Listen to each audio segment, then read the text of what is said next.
Welcome to the Brandon Dang Show, episode 1. Now, I'm just going off the cuff, man. My name is Brandon Dang.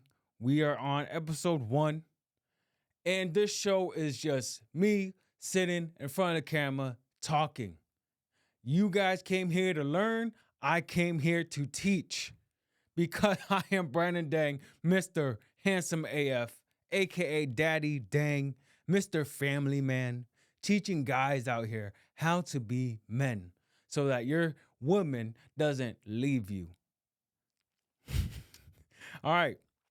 So, the first topic of today's episode is talking about pain. We are talking about pain because pain will teach you a lot about what you need to move forward in life. How can you move forward in life?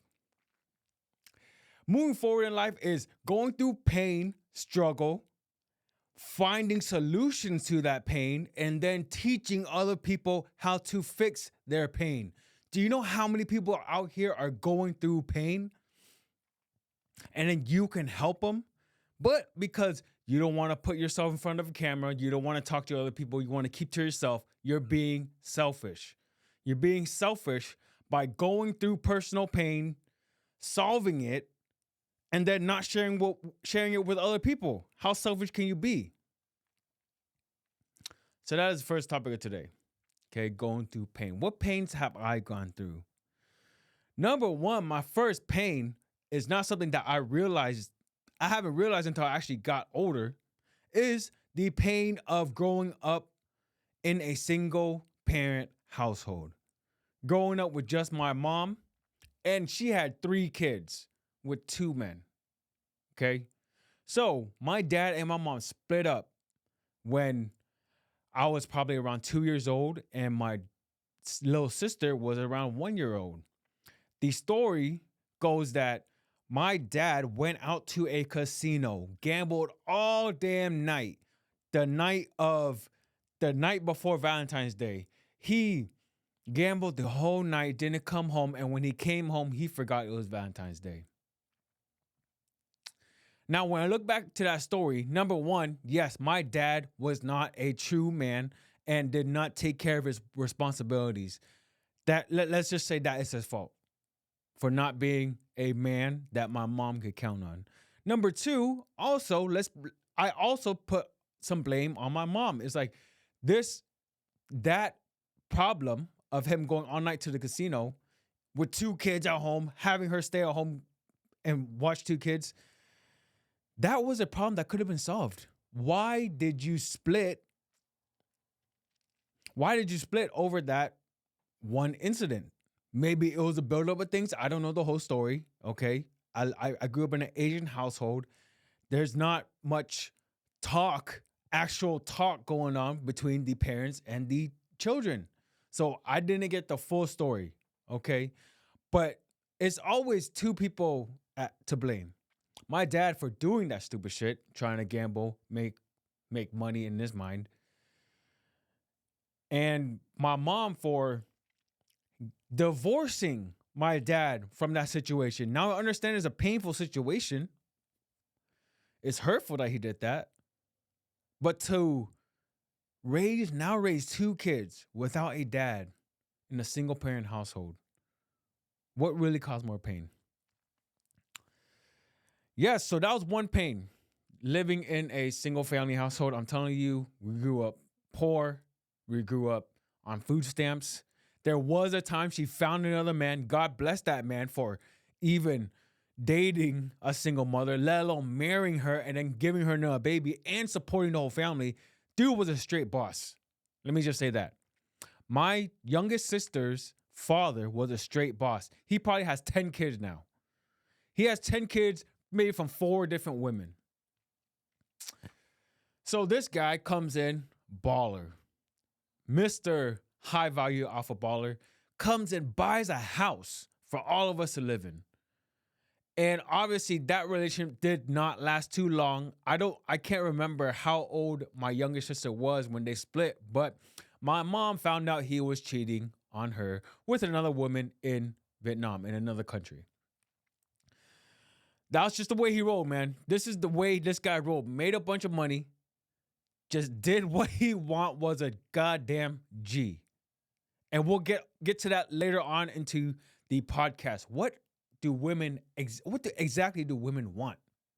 Because even though my mom could have controlled him, he did whatever he want. I guarantee she is still attracted to him to this day because he just does what he want. He marched to the beat of his own drum, and of course, he's a baller, still making money to this day.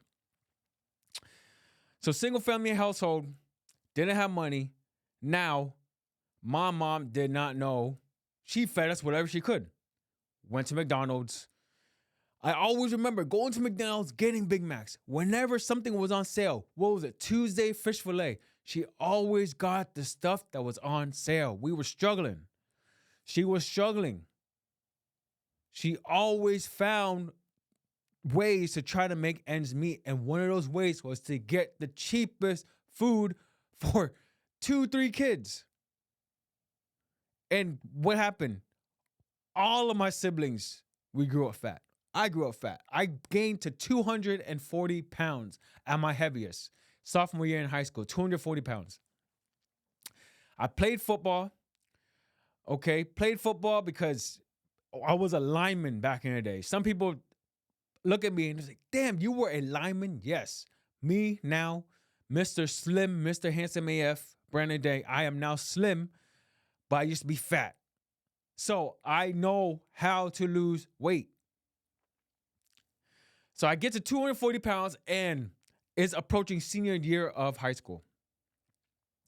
I'm like, all right, I'm going to get in the best shape of my life. This is going to be the last year of high school football. I am going to lose weight. I'm going to go to the gym every day. I'm going to get in a tip-top shape. And obviously, as you see right now, I kept it going. I lost weight and I kept it going. And that was a pain that I went through.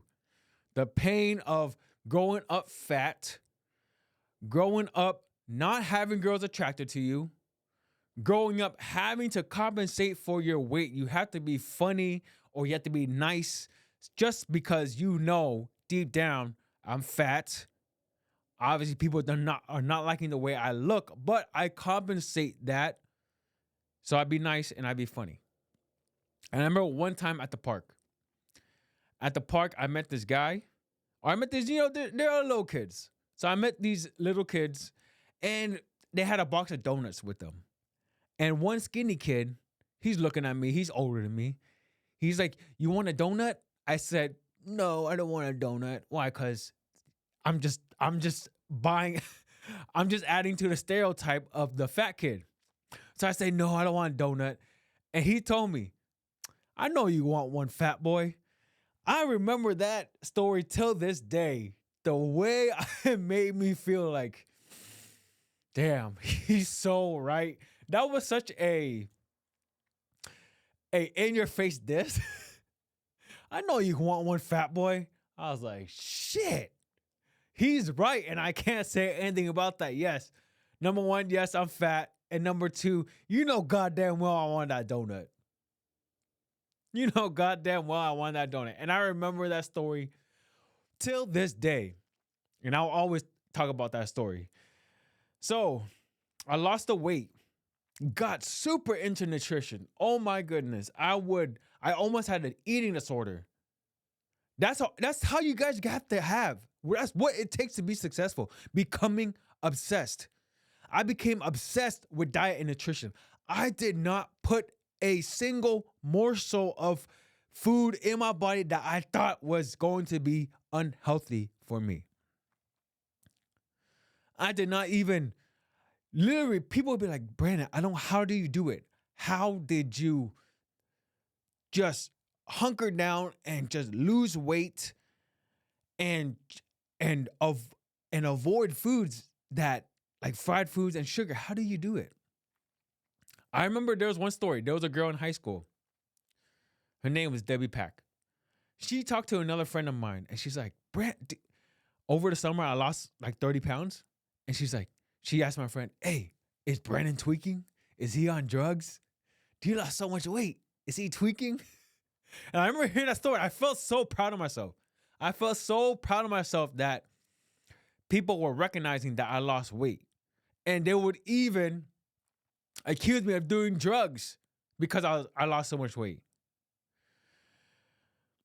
So going back to that, obviously I know way more about nutrition now.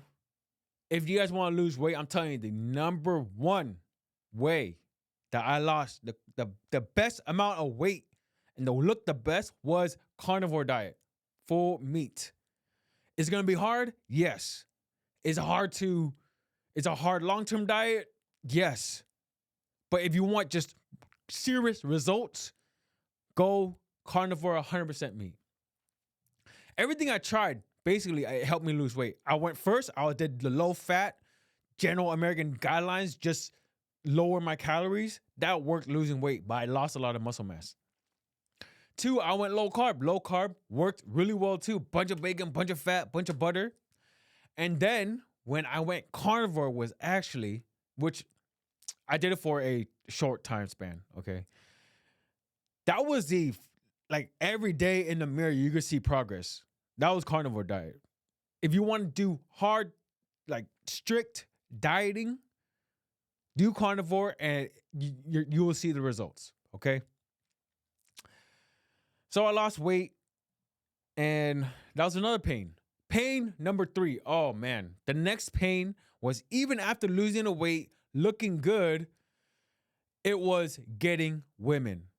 This was a huge pain in my life, getting women. Trying to get women, I got into pickup, right? Reading Mystery Method, reading The Game by Neil Strauss. I read The Game by Neil Strauss, and that got me into picking up women because the story of Neil Strauss going from someone who didn't know how to get women, meeting with Mystery, and then by the end of the book, you see that he started to get more women. So I got into all of that pickup stuff. SoSuave.net, I think that's what it's called, the forums. So Suave, Good Looking Loser by Chris. I got into all of that. And I tried to learn strategies for picking up women, lines to say to pick up women, learning about inner game, but not really understanding inner game is the thing you need to learn, personal development, actually your mindset, being that guy, actually being the guy, not just acting to be the guy that women want. That is how you get women. Actually knowing, believing, and being that guy, that attractive man. That is what will get you women. All the other stuff will help.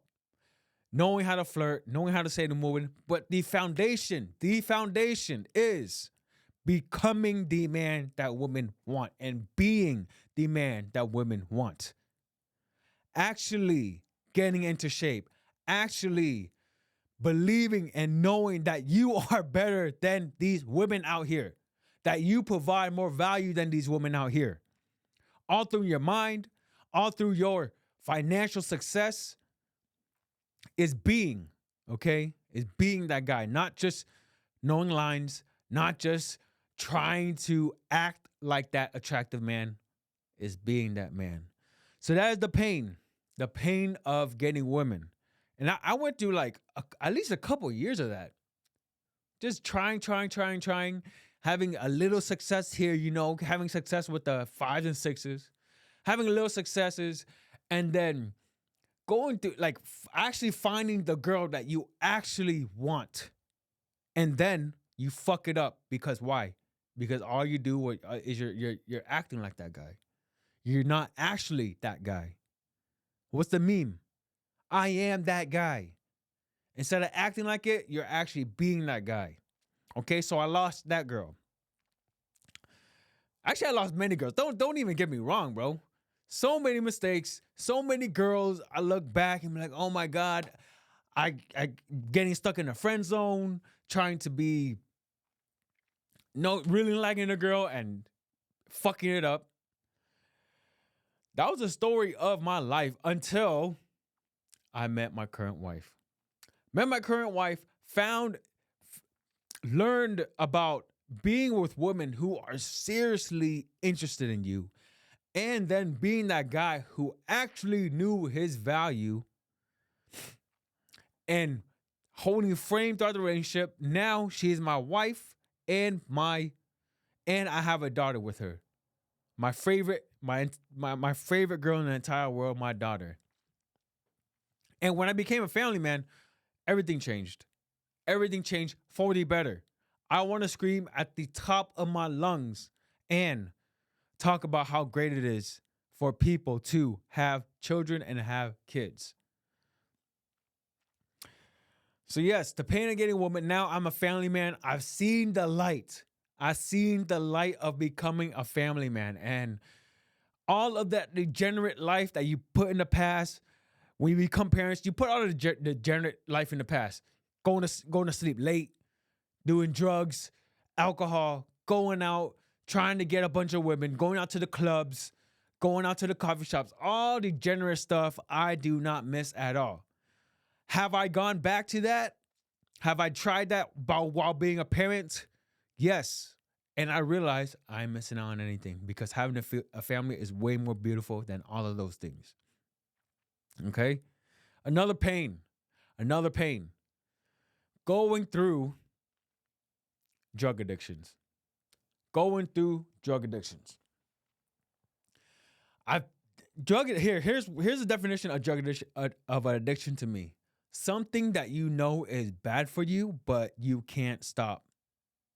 Those things where when you're getting high, when you're drinking alcohol, and then after you're done drinking it, maybe the next morning, you're like, that is the last time I'm gonna do that. That is the last time I am going to smoke weed. That's the last time I'm going to do cocaine.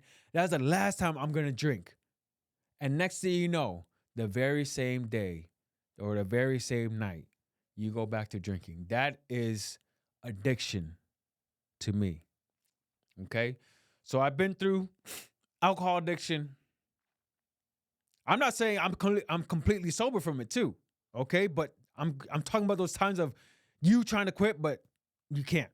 Okay? Addiction, alcohol, weed, cocaine. Cocaine was the most recent one. Okay? Cocaine happened during when I was with my wife and I had a child to take care of and going through drug addiction, getting high all goddamn night until the next morning, not coming home to my family. That was how bad it was. Do you know how much pain I have caused to other people, to my family, from being selfish and getting addicted to drugs? I will shout from the mountaintops, telling people drugs are bad. I used to think drugs were cool. Before family, when I was a teen, when I was in my 20s, early 20s, I used to think, oh man, people who do drugs are cool. Their mind is expanded. But guess what? Everyone starts out that way. Everyone starts out that, oh, I'll take a couple drinks. Oh, I'll take a couple hits. Oh, I just take a couple bumps. It doesn't affect me. Every addict starts out that way. I just take a few. Oh, I just do it when I'm drunk. Oh, I could control it, right? I could control it. And guess what? At some point, and the addict started out like that. And then it progressed into full-blown addiction where you do it every single day. Every time when you're coming down from the drug, you say, fuck, I'm an idiot. I have anxiety. I can't believe I did that. Tomorrow I'm going to quit. Tomorrow I'm going to quit. Tomorrow I'm going to quit. And you wake up in the morning. You're like, yes, let's go. This is the day. This is the day I finally solve my drug addiction. And then that night you do it again. You do it again. You get high. You escaped from your reality. You get high to escape from your reality. And the cycle repeats. You get in trouble again. Your family knows that you're doing drugs. You tell them, I promise you I'm going to quit. You tell yourself you're going to quit. You do everything you can in the world to quit. And then suddenly the next day, you're getting high again. I have been through the pain of addiction and overcame it. It is still a work in progress. let me make sure of that, okay? I'm not a perfect human being. I'm telling you right now, at least when it comes to doing it every day, addiction, clear. All right. And I will continue to be that way. And this is documenting my journey. So, yes, recap: pain of not growing up without a dad, the pain of growing up without a dad, the pain of being fat until 16, 17 years old, losing a weight, getting into good shape. I'm still on the path of getting to my best shape that I can in the best shape of my life. Okay, let's get 15% body fat. I just today I hired a fitness coach, John Mark Stevenson. All right, I just hired a coach today, and we're gonna get me from now 25% body fat to 15. This is the reason I am on YouTube. I am documenting my journey. No one, you don't have to be great to start, but you have to start to be great. Let that sink in. You don't have to be great to start. You got to start to be great. So I'm on a path, getting 25% body fat down to 15. And we're going to live drug free. No alcohol, no weed, no cocaine, no fucking vapes. Vapes is another one. All you guys sucking your little robot dick vape, you know how stupid that looks? I used to be, trust me, I know the feeling. That little thing in your head, be like, oh, wouldn't it be nice to just take a hit right now? And then the moment you take a hit, you let it go. And you're like, damn, I feel like shit. You know, what the fuck are they putting in that thing to make that vapor? In China, the propylene glycol, vegetable glycerin. You really think that's good for your body to be vaping? Do you really think that's good for your body to be vaping? Hell no. Man, no vaping too, okay? My journey started, all of my streak right now, don't laugh at me, but 7 days. 7 days, no vape, no alcohol, no weed, no cocaine. Let's do this. All right, 2024. If you guys believe in numerology, what is the year 2024? 2 plus 2 plus 4 equals 8. 8 is the number of money.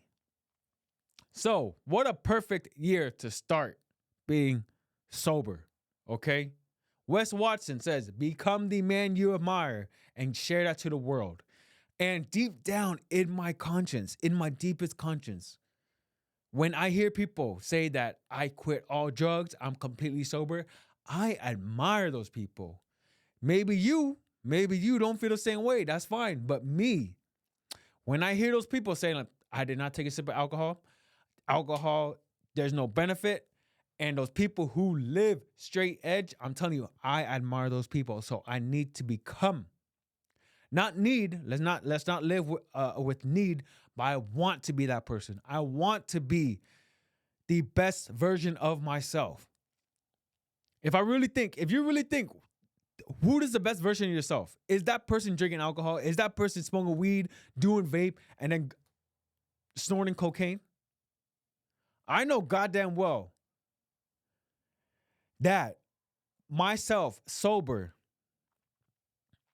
from all those things, that is the best version of myself. And anything, I know these thoughts in your head when you say, oh, I'm going to be, oh my God, am I not going to drink alcohol for the rest of my life? That little voice in your head is cope.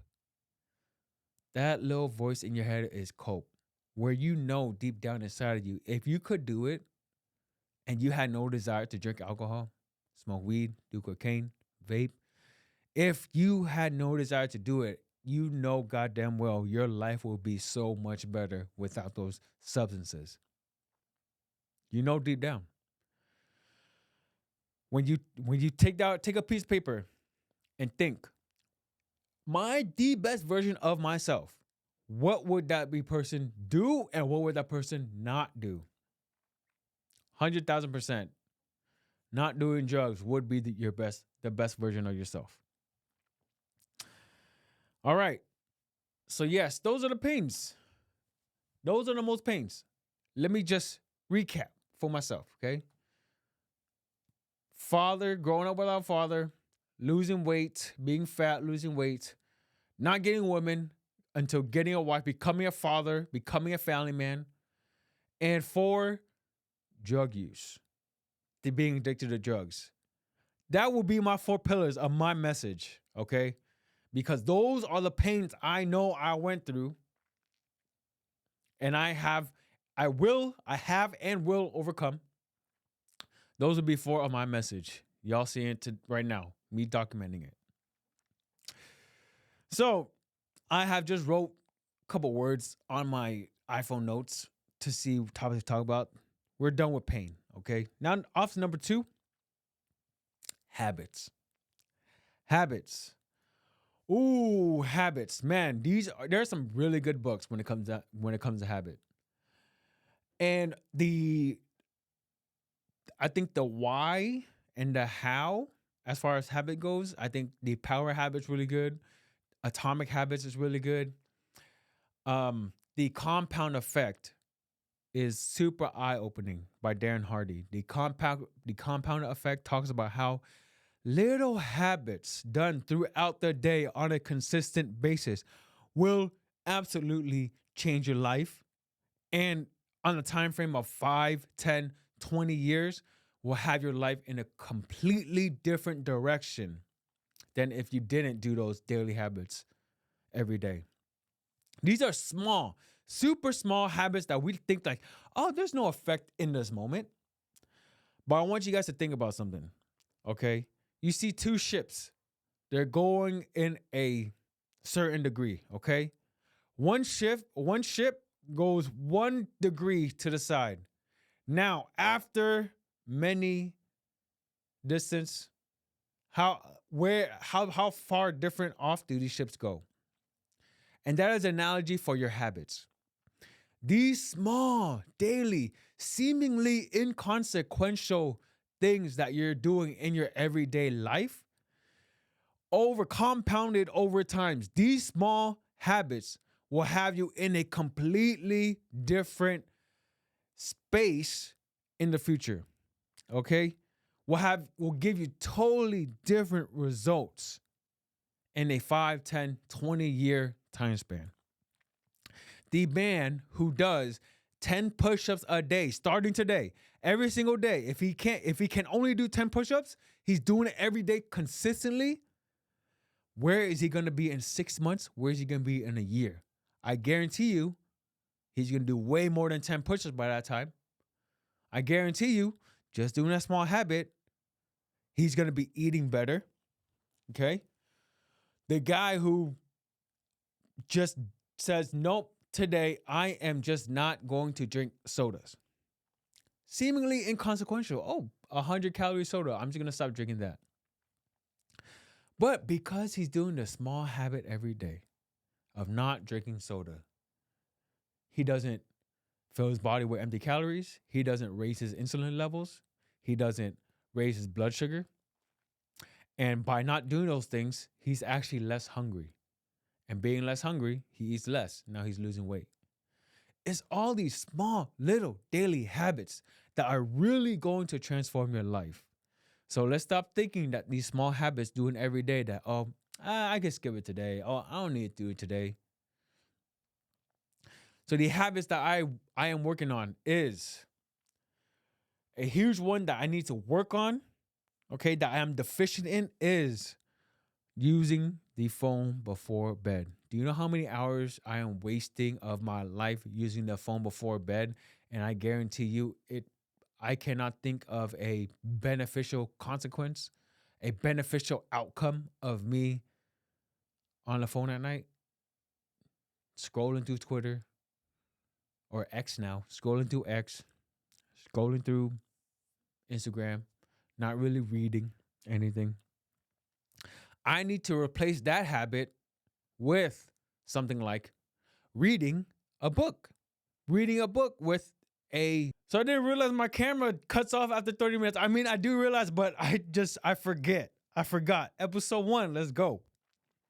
Where will I start? My habits of scrolling through the phone at night, and instead replacing that habit with actually reading before bed, reading an actual book before bed. How much would my life change instead of scrolling on the Instagram, scrolling on the X platform? What if I actually read books? How much smarter would I be 10 years from now if that was a consistent daily habit? How much more sleep would I get if instead of scrolling on the phone past 2 a.m., I actually put the phone down and started sleeping at 11? How much more waked up, refreshed, and what big impact would that make in my life? Huge, huge. The small, stupid ass habit of scrolling on the phone. That would absolutely change my life. So that's one habit that I'm working on. Okay. Habit number 2, I'm working on getting my diet dialed in. Like I said, a carnivore diet, I mean, getting down to 25 to 15% body fat. That is the goal.